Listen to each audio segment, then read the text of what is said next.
बात करेंगे तो ये प्रस्तावना जो देख रहे हैं, इससे पहले जब संविधान सभा का जब तीसरी बैठक हो रहा था तो नेहरू जी ने 13 दिसंबर 1946 को कहा कि प्रस्तावना होना चाहिए, उद्देश्य होना चाहिए।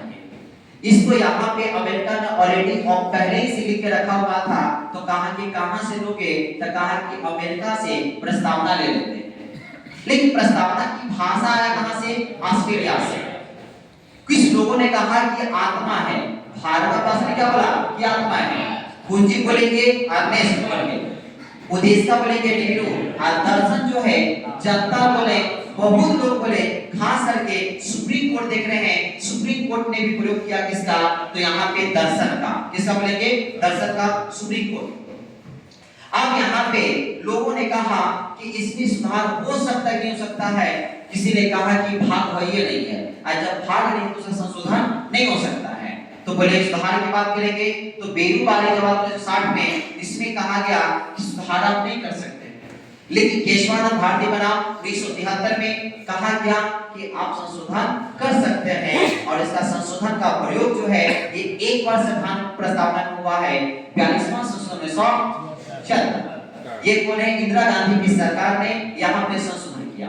लेकिन संशोधन करने की प्रक्रिया जो है वो विशेष बहुमत है। ये बहुमत है विशेष बहुमत। विशेष बहुमत के मतलब है कि संसद में जो सभा है, लोकसभा और राज्यसभा, वहां से विशेष बहुमत पास होना चाहिए।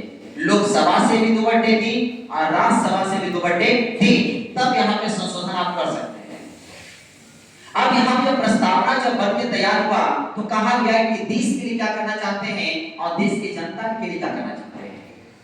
तो हमारा संविधान जो प्रस्तावना जो शुरू होता है, हम भारत के लोग, भारत को संपूर्ण प्रभुत्व संपन्न समाज, संपूर्ण प्रभुत्व संपन्न समाजवादी, धर्मनिरपेक्ष, लोकतांत्रिक गणराज्य बनाने के लिए, यहाँ तक तो ये देश के लिए हुआ।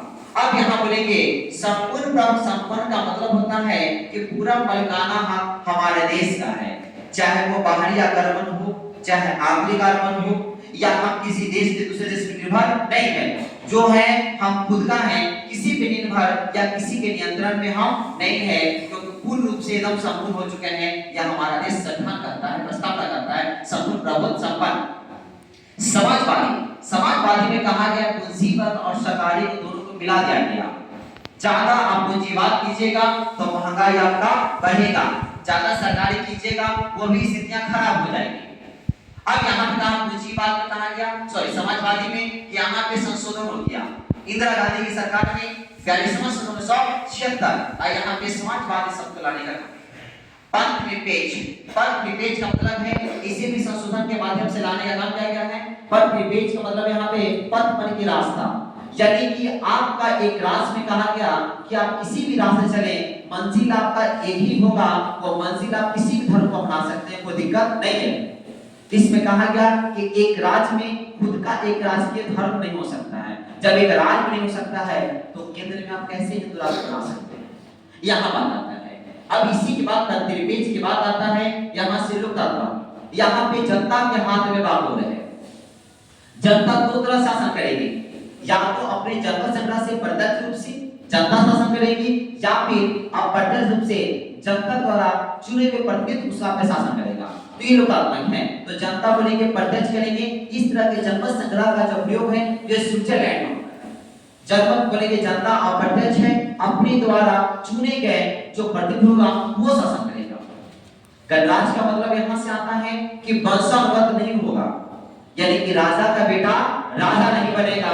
इस शब्द का प्रयोग किसमें किया गया है, तो गणराज्य में, यानी गणराज्य में, यानी किसका बेटा, राजा का बेटा। याद रखिएगा, राजा का बेटा राजा नहीं बनेगा, नहीं बनेगा। ये किसका है, गणराज्य। इसी में एक आता है रसात्मक, रसात्मक में राजा का बेटा राजा बनेगा। अब यहाँ पे बात जो देख रहे हैं, हमने शब्दों का जो प्रयोग किया था, तो यहाँ पे बोले थे शुक्ल पक्ष। यहाँ पे होता है, एक होता है अमावस्या, एक होता है पूर्णिमा। अमावस्या से पूर्णिमा की ओर अगर जाता है, अमावस्या से कहां, पूर्णिमा की ओर, तो उसको बोलते हैं शुक्ल पक्ष। लेकिन यहाँ बोलेंगे पूर्णिमा से अमावस्या की ओर जाता है, इसको बोलते हैं कृष्ण पक्ष। यानी कि जब से धान जब बन के तैयार हुआ था, तो उस समय कौन पे जा था, शुक्ल पक्ष चल रहा था। हमने बात कहा था विक्रमित संवत 2006, यानी कि संविधान जो बन के रेडी हुआ था 26 नवंबर 1949, विक्रम संवत, विक्रम संवत 1957। कहीं आपको 58 रहेगा, 58 आपको नहीं लेना, बार-बार हम बोलते हैं 58 बिल्कुल नहीं, कब लेंगे 57। 57 इसमें आपको ऐड कर देना है और यहाँ पे जोड़ने के बाद 2006। इस तरह से यहाँ पे संविधान प्रस्तावना बन ऑलरेडी तैयार है और हम कल से कल क्लासों का जो देश के जनता के लिए प्रस्तावना में क्या कहा गया है, एक एक शब्द को वहां पे पढ़ने का हम प्रयास करेंगे।